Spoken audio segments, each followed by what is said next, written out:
So, ULTRAKILL. You know it, you love it. One of the reasons you love it is its arsenal. The revolver, shotgun, nail gun,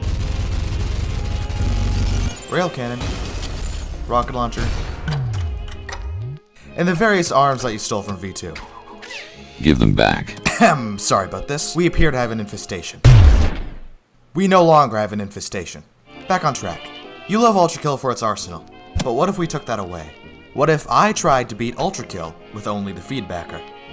Well, I did, otherwise this video wouldn't exist. So, here are the rules. The only weapon I am allowed to deal damage with is the feedbacker. I can have the Knuckle Blaster equipped, but only for progression purposes. I must beat the game on violent difficulty. So, let's start by picking... Oh wait, we can't do that. Let's just do this.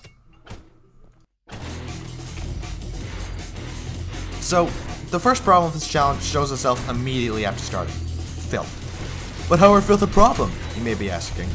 Well, first of all, stop asking questions. And second of all, there are many of them, and I can only give a few punches a second.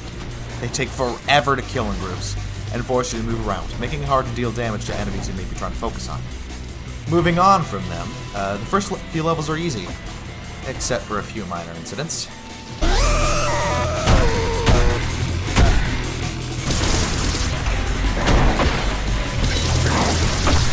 Moving on to the final level of Prelude, Cerberus. It was easy. It took some time, but it was easy enough. The Cerberi were tanky as hell, with only a fist, but like most Titans, they fall. Now on to the Limbo. Limbo starts out easy enough, nothing special.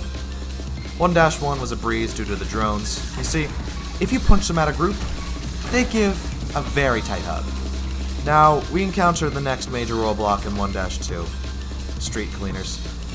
These bastards are the hardest basic enemy to deal with in the game. They have no parable attacks, they thrive in close range, and they can delete you very quickly. So, how do we kill them? Teabagging, of course. Or environmental kills, but mainly teabagging. We progress until we reach the next boss, the Hideous Mass. Now, we have a small problem.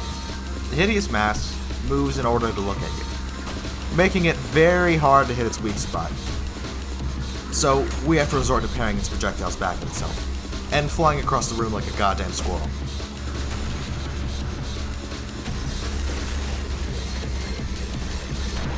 Now, V2. He was a pushover. What? Back to the Shadow Realm with you. Anyway, he was easy. Most of his attacks are very parryable, so I just smacked his bolts back into his gun and made it comically explode. The next few levels are not really anything to note. 2-1 was normal, there's not anything too different for normal gameplay. 2-2 was easy enough, and 2-3? That has Mind Flayers. Mind Flayers are easy enough to deal with. They just take a lot of time. A lot of time. As they can be fisted many times without breaking. Now, on to the next roadblock. Hand. You see, in this extra dangerous round of rock, paper, scissors, I can only attack a few times every cycle he goes through. He has a lot of health, and he can pull his hand back, and I can't attack him. I did it first try. Now, the full body itself is much easier to deal with than the hand itself, as he actually has the balls to punch me, which doesn't quite work out for him. And his brainworms are nice enough to give me some balls to work with.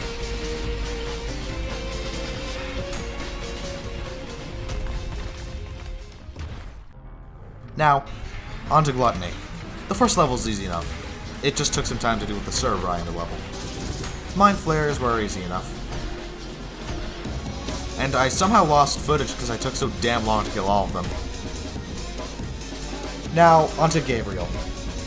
Gabriel was one of the hardest bosses I've ever fought in a game. Now, I'm going to fight him again, with only a fist. Can I do it? Yes. What? It was very easy. The only reason I died was because I gained an Icarus complex and flew too close to the sun. And that's the entirety of Act 1. Act 2 will be out soon, as this video needs to be a little bit short so that my shitty internet can handle this. Psst, psst, psst. What? Oh, P1?